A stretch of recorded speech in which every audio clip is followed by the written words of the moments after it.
Hello दोस्तों, स्वागत है आप सभी का एक और नई वीडियो में। आज मैं आप सभी के लिए एक बार फिर से लेके आ गया हूँ सब्सक्राइबर्स की भेजी हुई कुछ बेहद ही खौफनाक सच्ची कहानियाँ लेकर। अगर आप मेरे चैनल पर नए हो तो इसे सब्सक्राइब करना बिल्कुल ना भूलें, क्योंकि मैं आपके लिए ऐसी स्टोरीज लेकर आता रहता हूँ। इसके अलावा आपको अपने साथ घटा कोई इंसिडेंट मुझे बताना हो तो आप उसे स्क्रीन पर दिख रही मेरी इंस्टाग्राम आईडी के थ्रू मुझ तक पहुंचा सकते हो। आपकी स्टोरी सुनाने में मुझे बहुत ही खुशी होगी। इसी के साथ हम बढ़ते हैं आज की अपनी फर्स्ट स्टोरी की तरफ। भोजपुरी में एक कहावत है कि भाग्यशाली का हल भूत हाँकता है, यानी कि भगी माने के हर भूत हाकेला। खैर, यह तो बस एक कहावत है, पर अगर कभी ऐसा हो जाए कि कोई प्रेत 2400 घंटे आपकी सेवा में हाजिर हो जाए तो आपको कैसा लगेगा? अगर आप किसी ऐसे बिगड़ैल भयानक प्रेत को डांट कर अपना काम कराएं जिसे देखकर अच्छों की धोती गीली हो जाए, तो उससे ज़्यादा हैरानी की बात और क्या हो सकती है। पर हाँ, ये कहानी कुछ ऐसी ही है। एक किसान कैसे एक प्रेत को अपने बस में करके अपना बहुत सारा काम करवाता है, कैसे कभी कभी वो प्रेत अपने प्राणों की भीख मांगते हुए गिड़गिड़ाता है। आखिर ये प्रेत उस किसान के चंगुल में फंसा कैसे और क्या थी उसकी मजबूरी, या फिर किसान ने कोई तंत्र मंत्र करके उसे अपने बस में कर लिया था। खैर, इन सब रहस्यमय बातों से पर्दा उठाने के लिए सीधा कहानी पर आते हैं। बात तब की है जब रमेशर काका गबरू जवान थे। रमेशर काका के पिताजी एक छोटे मोटे किसान थे और खेती किसानी के लिए एक जोड़ी बैल हमेशा रखते थे। उनका मानना था कि अगर खेती अच्छी करनी है तो एक जोड़ी अच्छे बैल हमेशा दरवाजे पर ही होने चाहिए। उस समय रमेशर काका भी खेती बाड़ी के साथ ही कुछ और छोटे मोटे कामों में अपने पिताजी की मदद करते थे। ऊख बुआई से लेकर धान के बीज का खेत बनाने तक, गन्ने की पेराई से लेकर गुलवर झोंकाई तक, हर काम रमेशर काका बखूबी किया करते थे। एक बार की बात है, रमेशर काका को अपने टायर पर भूसा लादकर अपने एक बहनोई के घर पहुंचाना था। दरअसल उसके बहनोई का गांव एक नदी के खलार में पड़ता था, जिससे वहां पर धान गेहूं आदि नहीं आ पाता था। इसी के चलते पशुओं को चारे के लाले पड़ जाते थे। इसी वजह से हर साल रमेशर काका अपनी बैलगाड़ी पर भूसा पुआल आदि लाद कर उनके यहाँ पर पहुंचा दिया करते थे। दिन ढल गया था और बैलगाड़ी पर भूसा भी लद गया था। रमेशर काका नहा धोकर शाम को लगभग 7 बजे बैलगाड़ी लेकर निकले। उन्हें अपने बहनोई के वहाँ जाने में लगभग पूरी रात का समय लगता था और सुबह 4-5 बजे तक पहुँचते थे। उन्होंने एक बाल्टी, एक लोटा और एक डोर अपने पास रख ली थी तथा साथ ही एक झोली में उनके लिए खाना भी। रमेशर काका के बैल बहुत ही समझदार थे।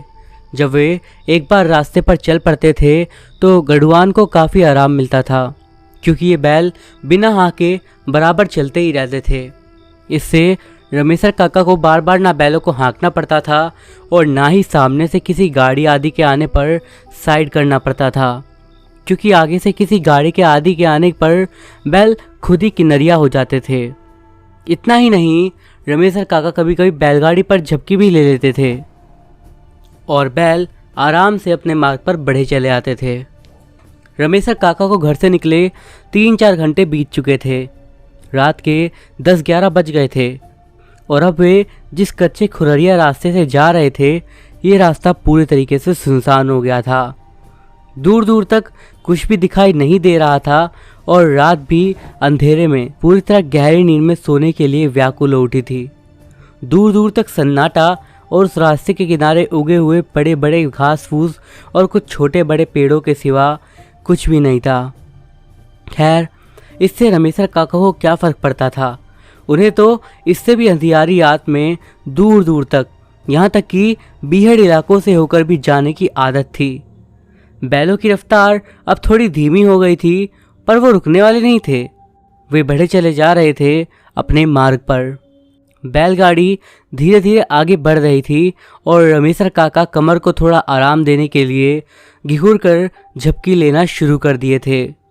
रात के उस सन्नाटे को चीरती हुई बैलों के गले में बजी घंटियां बहुत ही मनोहारी ध्वनि उत्पन्न कर रही थी। उस अंधेरी आधी रात में यह सुमधुर ध्वनि किसी को भी नींद की गोद में भेजने के लिए काफी थी। अचानक पता नहीं क्या हुआ कि बैल ठिठक कर रुक गए। बैलों के ठिठक कर रुकने से रमेशर काका हड़बड़ाकर उठ बैठे। अंधेरे में उन्हें कुछ दिखाई नहीं दिया। उन्होंने एक बैल की पूंछ पकड़कर जोर से एक आवाज़ निकाली, पर बैल फिर से 2 कदम चलकर रुक गया और उसके बाद 2 कदम पीछे भी हो गए, जिससे बैलगाड़ी का संतुलन थोड़ा बिगड़ गया। रमेशर काका किसी अनहोनी की आशंका से तुरंत कूदकर बैलों के पास आगे आ गए और बैलों के शरीर पर हाथ फेरकर उन्हें चुपकारने लगे। अब बैल भी थोड़ा शांत होकर खड़े हो गए। इसके बाद रमेशर काका उस रास्ते पर आगे की ओर नज़र दौड़ाए उस धुत अंधेरे में देखने की कोशिश करने लगे, पर उन्हें कुछ भी दिखाई नहीं दिया। हाँ, ऐसा जरूर लगा कि शायद कुछ लोग आगे हो हल्ला कर रहे हैं। उन्हें समझते देर नहीं लगी कि आगे क्या माजरा है। रमेशर काका को रात बेरात ऐसी परिस्थितियों से बराबर सामना हो जाता था। दरअसल आगे भूत प्रेतों का जमावड़ा था और वे इस अंधेरी रात में खेल खेलने में मस्त थे। खैर, रमेशर काका वहीं बैलों के पास ही रुककर आगे का जायज़ा लेने लगे और मन ही मन इन भूत प्रेतों को कोस रहे थे कि इन्हें खेलना ही है तो थोड़ा रास्ता छोड़कर खेलते।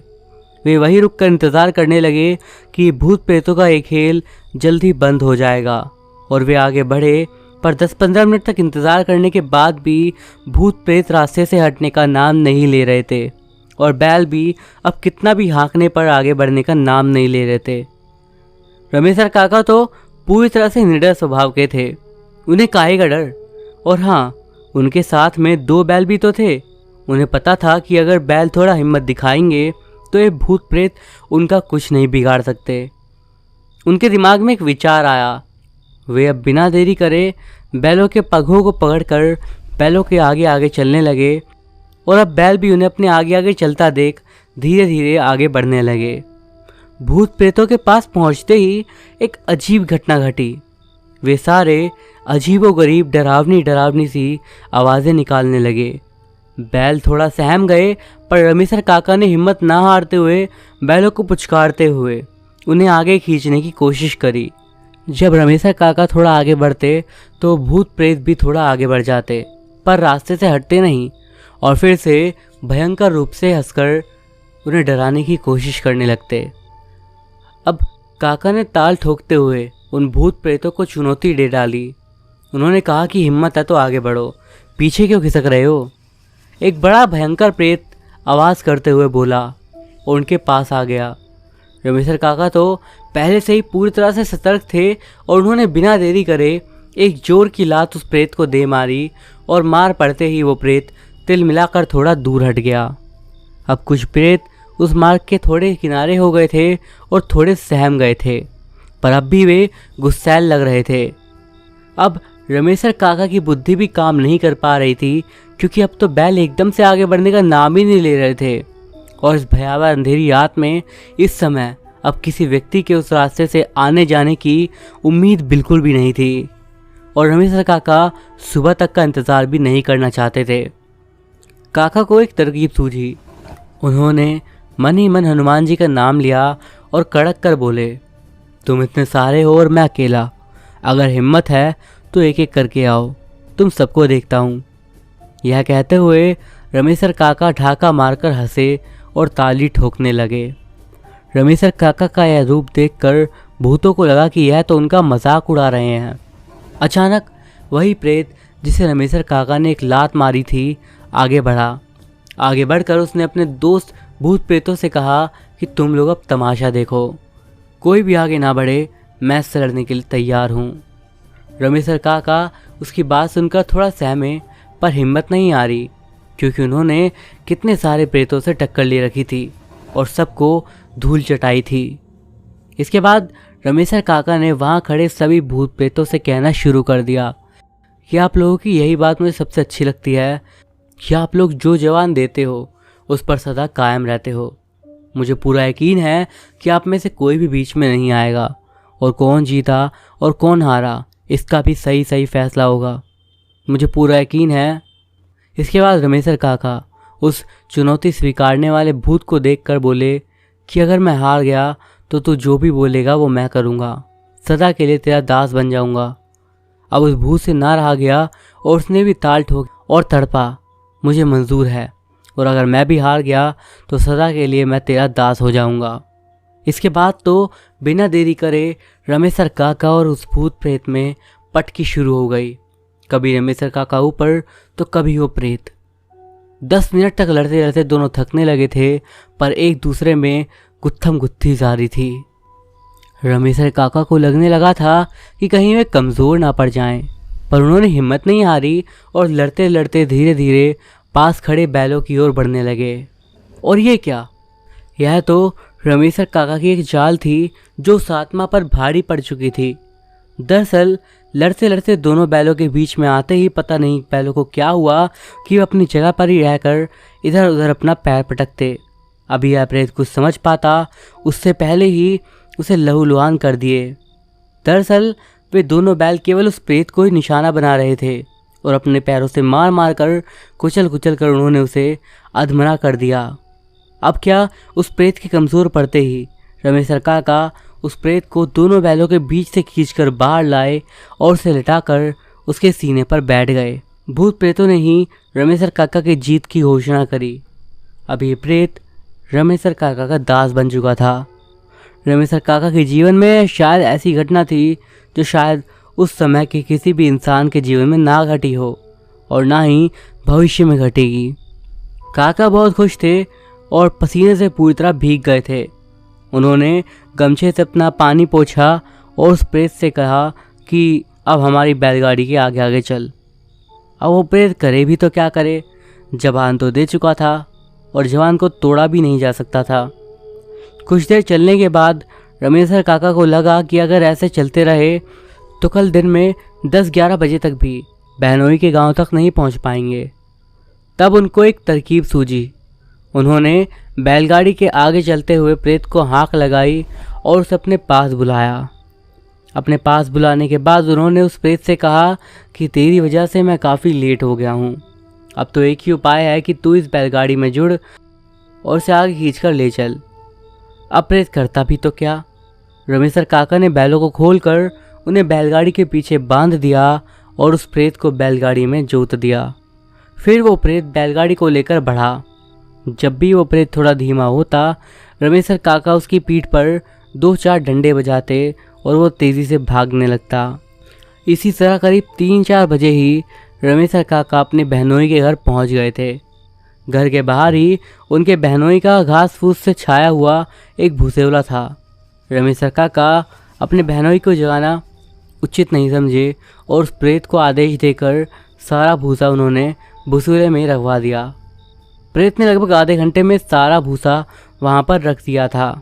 बैलगाड़ी खाली हो चुकी थी और रमेशर काका बैलों को बहनोई के ही नांद पर बांधकर साना पानी कर दिए थे और खुद भी वहीं पड़ी एक बसखटिया पर सो गए थे। 5 बजे के करीब जब रमेशर काका के बहनोई जगे तो उन्हें बहुत हैरानी हुई। उन्होंने देखा कि रमेशर तो बस खटिया पर सोया हुआ है। ये कब आया और ये भूसा भी उतार कर भूसोले में रख दिया। उनको कुछ समझ नहीं आ रहा था और मानो सब बस चमत्कार जैसा था, क्योंकि ऐसा पहले कभी नहीं हुआ था। हर बार रमेशर काका के बहनोई खुद उनके साथ मिलकर भूसा उतार कर वहाँ पर रखते थे। खैर उनको क्या पता कि ये सब किसी भूत का किया धरा है। रमेशर काका आराम से जागे, पानी वानी पिया और फिर बैलों को नाद से कुड़ाकर छाँव में बांध दिया और उसी दिन फिर से रात को आना काना खोलकर करीब 11 बजे अपनी बहन के घर से चले, क्योंकि अब उनको पता था कि गांव पहुंचने में 10-12 घंटे नहीं बल्कि 5-6 घंटे लगने वाले हैं।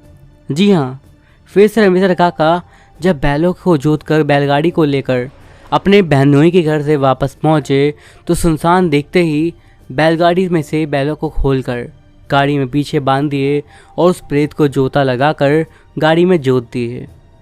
सुबह सुबह रमेशर काका अपने गांव के पास पहुंच गए थे और अब उनको लगने लगा था कि कोई इन्हें देख ना ले कि पीछे बैल बंधे हुए हैं। इसीलिए उन्होंने बैलों को गाड़ी में जोत दिया। बोलिए जय बजरंगबली। रमेशर काका तो उस प्रेत से बहुत सारा काम करवाना शुरू कर दिए थे, पर सदा ध्यान रखते कि इसकी भनक गांव में किसी को भी ना लगे, नहीं तो सब गुड़ गोबर हो जाएगा। इसी तरह उनका जीवन आनंद के साथ बीतने लगा। गर्मी का महीना, खड़खड़ दोपहरिया। रमेशर भाई किसी गांव से गाय खरीद कर लौटे थे। गाय हाल ही में ब्याई थी और तेज धूप के कारण उसका तथा उसके बछड़े का बुरा हाल था। बेचारी गाय करे भी तो क्या, रह रहकर अपने बछड़े को चाट कर अपना प्यार दर्शा रही थी। रमेशर भाई को भी लगता था कि गाय और बछड़े बहुत प्यासे हैं और आसपास ना कोई कुआं दिखता और ना ही तालाब आदि। रमेशर भाई रह रहकर गमछे से अपने पसीनों को पोंछ लेते थे और गाय के पीठ पर हाथ फेरते हुए धीरे धीरे कदमों से पगडंडी पर बढ़ रहे थे। कुछ दूरी पर उन्हें एक बारी यानी बगीचा दिखा। उनके मन में आया कि इस बगीचे में चलते हैं, थोड़ा सुस्ता भी लेंगे तथा शायद वहाँ कोई गढ़ी हो और इन अनबोलतों को पानी मिल जाए। अब रमेशर भाई अपने कदमों को थोड़ा तेज कर दिए और गाय बछड़ों के साथ उस बारी की ओर बढ़ने लगे। बगीचा बहुत बड़ा था और उसमें तरह तरह के पेड़ों के साथ बहुत सारे छोटे मोटे घास फूस भी थे, पर गर्मी के कारण इस घास फूस का भी बहुत बुरा हाल था और कुछ सूखने के कगार पर थी। बारी में एकदम से सन्नाटा पसरा था, कहीं पर कोई आवाज़ नहीं थी। पर जैसे ही रमेशर भाई गाय बछड़े के साथ इस बगीचे में घुसे, गाय बछड़े तथा पैरों के नीचे पड़े पत्तों की तेज़ आवाज़ के आते ही चरमर की एक भयावह आवाज़ शुरू हो गई। यह आवाज़ इतनी भयानक थी कि रमेशर भाई के साथ ही गाय और बछड़े भी थोड़ा सहम गए। रमेशर भाई अब उस बारी के भीतर प्रवेश करना उचित नहीं समझे और किनारे ही एक पेड़ के नीचे रुककर वहीं पर बैठ गए। छाँव में उन्हें तथा गाय बछड़े दोनों को थोड़ी राहत मिली, पर प्यास के कारण उनका बुरा हाल हो रहा था। वे इधर उधर नज़र दौड़ाए पर पानी कहीं नज़र नहीं आया। उन्होंने थोड़ी हिम्मत करके गाय बछड़ों को वहीं छोड़कर पानी की तलाश में उस बारी के भीतर प्रवेश करा। उन्हें लगा कि शायद इस बारी के भीतर कोई तालाब हो और वो सूख गया हो, बट वहाँ पर थोड़ा पानी मिल जाए। रमेशर भाई अपने सर पर बंधी पगड़ी को खोलकर गमछे को कमर में बांध लिए और मुस्तैदी से लाठी को हाथ में पकड़े बारी के अंदर प्रवेश करने लगे। बारी बहुत घनी थी और खड़खड़ दोपहरिया में उस बारी में एक अजीब सा सन्नाटा पसरा हुआ था। इसी सन्नाटे में रह रहकर रमेशर भाई के पैरों के नीचे पड़ने वाले पत्ते एक भयानक एहसास करा जाते थे। बारी में काफ़ी अंदर जाने पर रमेशर भाई को एक तालाब दिखा। उसके पेटे में थोड़ा स्वच्छ पानी भी था, पर उस घड़ी के किनारे का नज़ारा देखकर उनके कदम ठिठक गए। अनायास ही उनके माथे पर पसीने की बूंदें टपकने लगी। उनके कदम अब न आगे बढ़ रहे थे और न ही पीछे। दरअसल घड़ी के किनारे कुछ भूत प्रेत हुल्लड़बाजी कर रहे थे, एक दूसरे के साथ मस्ती कर रहे थे और कभी कभी उछलकर पानी में भी गिर जाते थे या फिर दूसरे भूत भूतनी को पानी में ढकेल देते थे। वहीं पास के पेड़ों पर भी इधर उधर कुछ भूत प्रेत बैठे नजर आए। इन भूतों में कुछ तो भयंकर से थे और कुछ बहुत छोटे। किसी के पैर नहीं थे तो किसी के 3-4 पैर थे। वहीं उनको एक ऐसा भूत भी दिखा जो पूरी तरह से बालों से ढका था और बहुत भयानक था। हाँ, पर पेड़ पर बैठे 1-2 भूत ऐसे भी थे जो बिल्कुल आदमी की तरह लग रहे थे। ऐसा लगता था कि गांव का ही कोई आदमी तमाशबीन के रूप में इन पेड़ों पर बैठा है। यह माहौल भले रामेश्वर भाई के लिए डरावना था, पर उन भूत भूतनियों के लिए उल्लासमय। अब रामेश्वर भाई क्या करे? 2-4 मिनट बाद कुछ हिम्मत कर मन ही मन हनुमान जी का नाम दोहराने के बाद धीरे धीरे बिना पीछे मुड़े सामने देखते हुए पीछे की ओर चलने लगे। चुपचाप कुछ देर चलने के बाद अचानक घूम गए और जय हनुमान जी कहते हुए लंक लगाकर गाय वाली दिशा में भागे। गाय के पास पहुंचकर ही वे रुके। गाय के पास पहुंचते ही वे गाय के शरीर पर हाथ रख दिए। गाय थोड़ी सी शांत थी और छाया पाकर वहीं बैठ गई थी और उसका बछड़ा भी चुपचाप पूंछ हिलाता हुआ वहीं खड़ा था। कहा जाता है कि गोवंश का साथ हो तो भूत प्रेत पास नहीं आते। खैर उनके पास तो गाय ही थी जिसमें देवताओं का वास होता है, तो फिर क्या डरना। उन्हें लगा कि भूत प्रेत अगर हल्ला बोलेंगे तो गाय से चिपक कर इस बारी से दूर हो जाएंगे। 5 मिनट तक वे गाय के पास ही उसके सटकर बैठ गए। गाय के पास बैठने पर उनका डर थोड़ा कम हुआ और हिम्मत भी लौट आई। रमेशर भाई सोचे कि अरे मैं तो गबरू जवान हूँ, रोज पहलवानी करता हूँ, अखाड़े में कोई मेरी पीठ नहीं लगा पाता तो आज मैं इतना कैसे डर गया। अरे इन भूत प्रेतों से क्या डरना, आज मैं हर हालत में इनका सामना करूँगा और देखता हूँ कि ये मेरा क्या बिगाड़ पाते हैं। अगर ज़रूरत पड़ी तो इन सबको ललकार दूंगा और दौड़ा दौड़ा कर मारूंगा। दरअसल बात यह थी कि रमेशर भाई बहुत ही निडर स्वभाव के थे और अकेले ही रात में गांव से दूर तक घूम आते थे। रात को नहर के पानी से दूर दराज के खेतों को भी पटा आते थे और आवश्यक होने पर दूर दराज के खेतों में भी अकेले सो जाते थे। कभी कभी तो वे गाय चराने अकेले ही दूर तक जंगल के अंदर जाते थे। गाय के पास बैठे बैठे ही अचानक रमेशर भाई के जहन में एक ख्याल आया कि क्यों ना गाय और बछड़े को लेकर इस गढ़ी के पास चला जाए। हम तीनों को पीने का पानी मिल जाएगा और भूत प्रेतों को नज़दीक से देखने का मौका भी। उनके दिमाग में ये बात भी थी कि जब गाय बछड़े साथ है तो भूत प्रेत उनका क्या बिगाड़ पाएंगे। रमेशर भाई उठे और गाय का पगड़ा सहित गरियाव यानी कि गले में लगी रस्सी पकड़कर घड़ी की ओर निर्भीक होकर बढ़ने लगे। गाय के पीछे पीछे बछड़ू भी चलने लगा। जैसे ही रमेशर भाई गाय को लेकर गढ़ी के पास पहुंचे, गाय बछड़ू और उनके पैरों के कारण चरमराते पत्तों आदि से उन भूत प्रेतों के रंग में भंग पड़ गया। सभी चौकन्ने होकर रमेशर भाई को देखने लगे। एक बड़ा भूत तो गुस्से में रमेशर भाई की ओर बढ़ा भी, पर पता नहीं क्यों वो अचानक रुक गया और पास में ही एक पेड़ पर चढ़ गया। रमेशर भाई निडर होकर गढ़ी के किनारे पहुंचे, पर अरे ये क्या, वे तथा गाय व बछड़ू पानी कैसे पिएंगे, क्योंकि उनके आगे थोड़ी दूर पर पानी के किनारे कई सारे डरावने से भूत प्रेत नजर आए। कुछ का चेहरा बहुत ही भयानक था तो किसी की डरावनी चीख दिल को कपा देने वाली थी। गाय भी पूरी तरह सहम गई थी और अब आगे नहीं बढ़ रही थी। रमेशर भाई कितनी भी कोशिश करते पर गाय आगे ना बढ़ती और धीरे धीरे पीछे की ओर भागने की चेष्टा करती।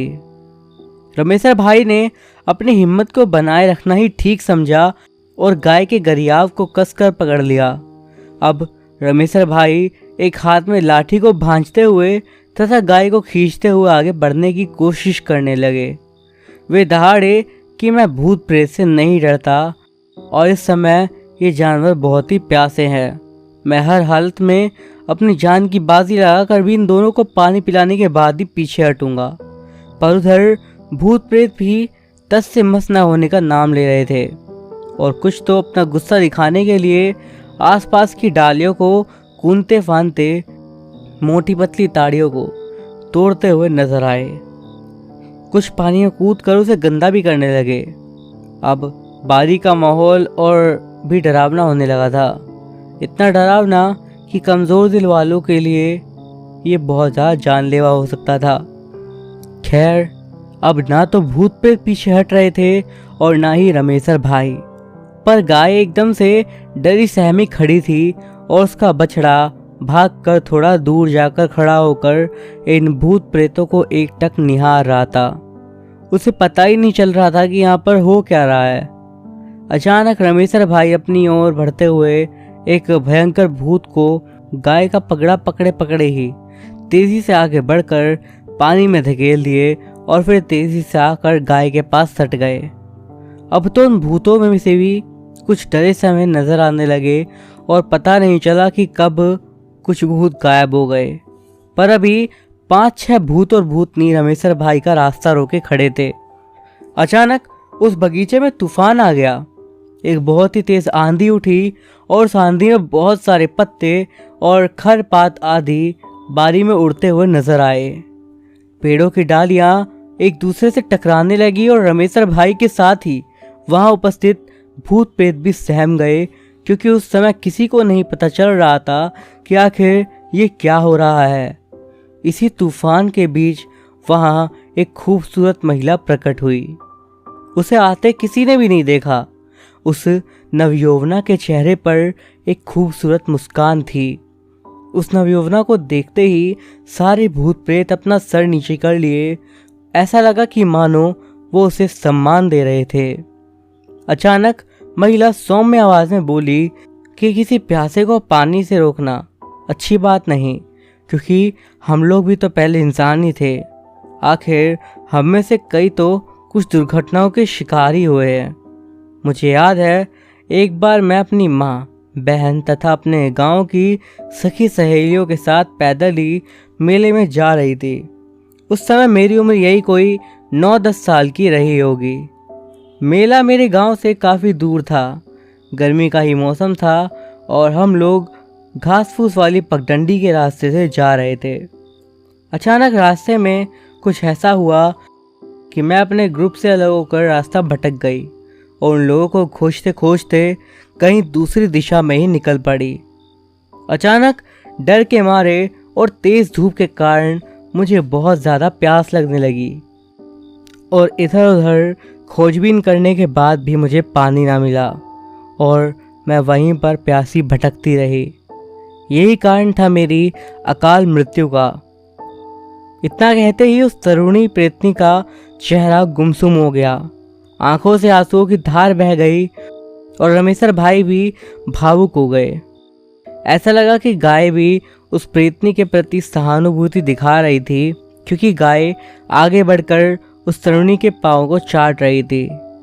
रमेशर भाई अपने जीवन में कभी ऐसी खूबसूरत भूतनी नहीं देखे थे, क्योंकि वे कई बार रात बेरात घर से दूर एकांत में रहते थे तो उन्हें भूत प्रेतों से पाला पड़ता रहता था। पर पहली बार एक ऐसी भूतनी से मिले थे जिसके प्रति उनके मन में प्रेम उमड़ गया था। अगर वो इंसान होती तो वे ज़रूर उसे अपने घर लाते और उसकी खातिरदारी करते। खैर, उस नवयौवना प्रेतनी की बात सुनते ही सारे भूत खदड़ी से दूर हो गए और रमेशर भाई अपनी गाय के साथ छक कर पानी पिए। उस गढ़ई का पानी बहुत मीठा था और ऐसा कह सकते हैं कि प्यास इतनी तीव्र थी कि पानी नहीं, वो अमृत लग रहा था। बछड़ा भी अब कोढ़ार कर गड़ी किनारे आ गया और पानी पीने लगा। पानी पीने के बाद रमेशर भाई अपने अंगोछे को पानी भिगो कर बछड़े के शरीर पर बंधने लगे। गाय और बछड़े को अब पूरी तरह राहत मिल चुकी थी। रमेशर भाई मन ही मन उस तरुणी भूतनी का गुणगान करते हुए बारी से आगे आ गए। बारी से बाहर आने के बाद जब रमेशर भाई घूमकर बारी की ओर देखे तो उस तरुणी भूतनी को बाहर के एक पेड़ के नीचे पाया।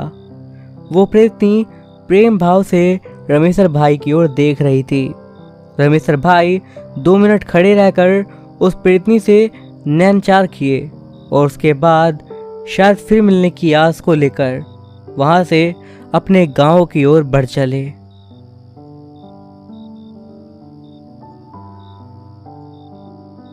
मनोहर, आकाश, विवेक और राज चारों अच्छे दोस्त थे। बचपन से ही चारों एक ही स्कूल में पढ़े थे और आगे की पढ़ाई के लिए उन्हें दूसरे शहर में जाना पड़ा। वहां पर उन सब ने विरार कॉलोनी में एक किराए के घर में रहने का फैसला करा। वो घर उनके कॉलेज के नज़दीक था।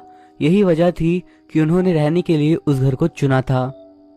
मनोहर और आकाश घर के ग्राउंड फ्लोर के कमरे में रात को सोते थे, तो वही विवेक और राज फर्स्ट फ्लोर पर सोते थे।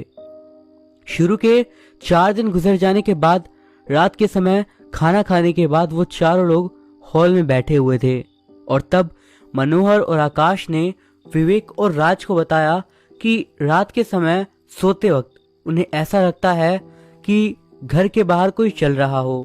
पहले तो उन्होंने इस बात को नजरअंदाज किया, लेकिन अब हर रोज ऐसा ही होने लगा। इसीलिए डर के मारे उन्हें रात को ठीक से नींद आना बंद हो गई।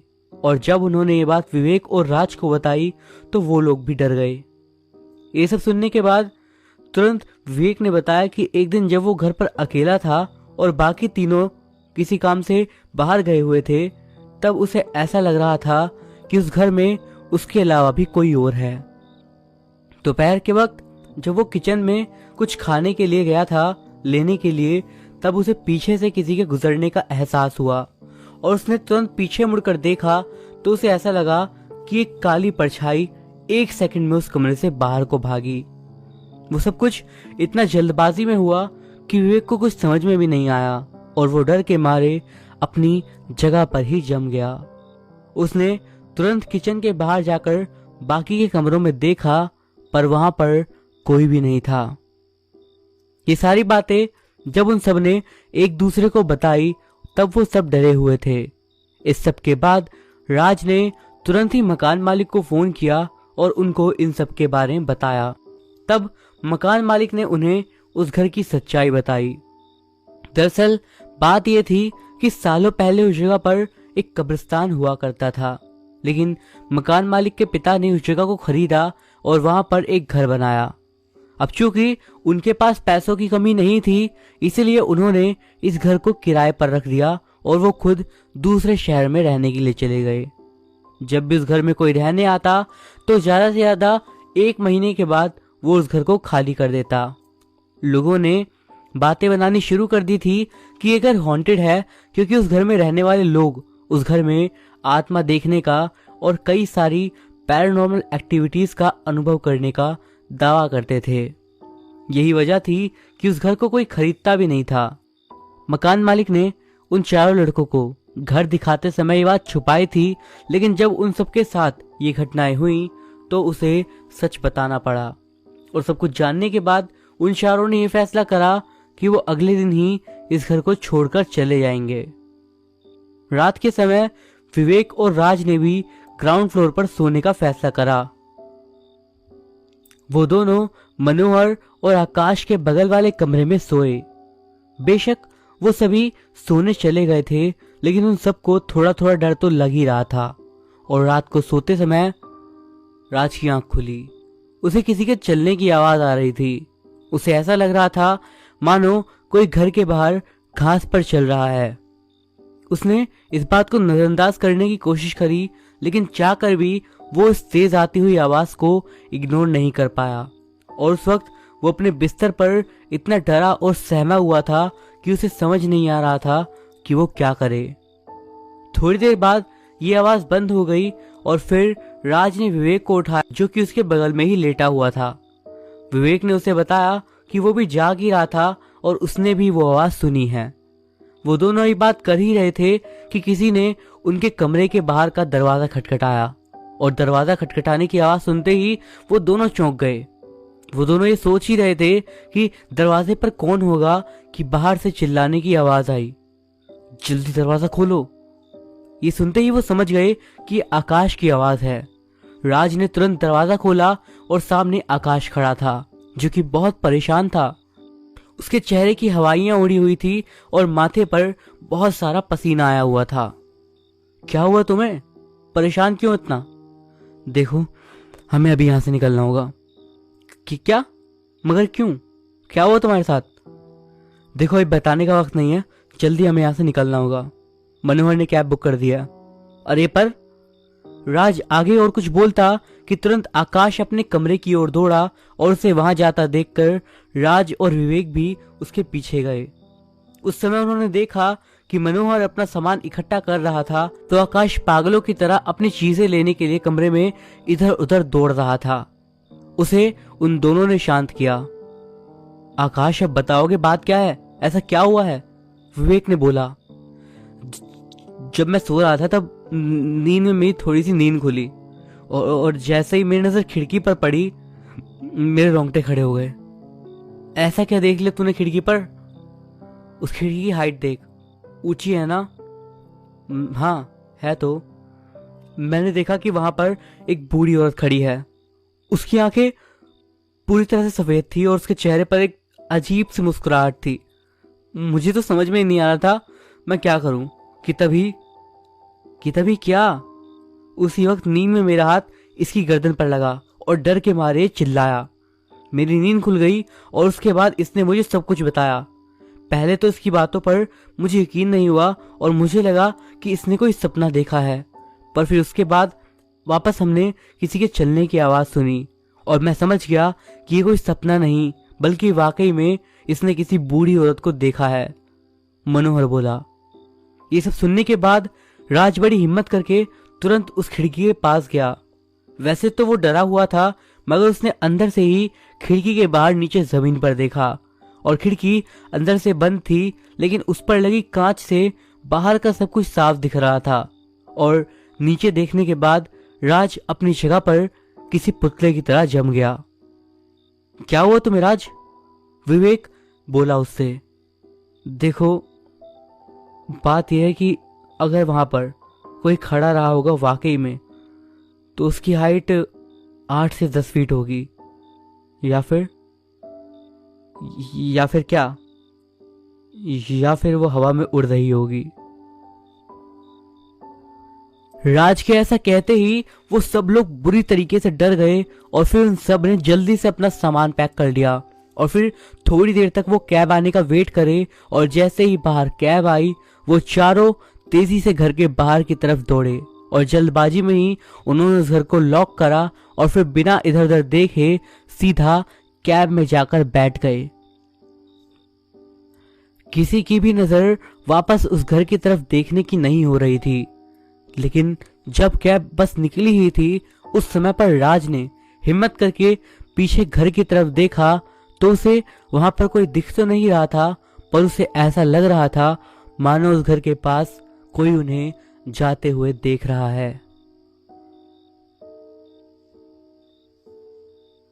तो दोस्तों, ये थी हमारी आज की कहानियां। वीडियो आपको कैसा लगा मुझे कमेंट्स के जरिए ज़रूर बताइएगा। इस वीडियो पर मैं एम करता हूँ 300 लाइक्स के लिए, और मुझे बहुत अच्छा लगेगा अगर आप इस लाइक एम को पूरा करवा देते हो तो। इसके अलावा आप मुझसे पर्सनली कनेक्ट हो सकते हो मेरे इंस्टाग्राम या फिर मेरे व्हाट्सएप नंबर के ज़रिए मुझसे। आप मुझे स्टोरीज के सजेशंस या फिर अपनी पर्सनल कोई बात या फिर पर्सनल इंसिडेंट जो कि पैरानॉर्मल चीज़ों से जुड़ा हुआ हो वो मुझे बता सकते हो। मैं अभिषेक मिलूंगा आपसे अगली वीडियो में कुछ और ऐसी ही स्टोरीज के साथ। तब तक के लिए बाय।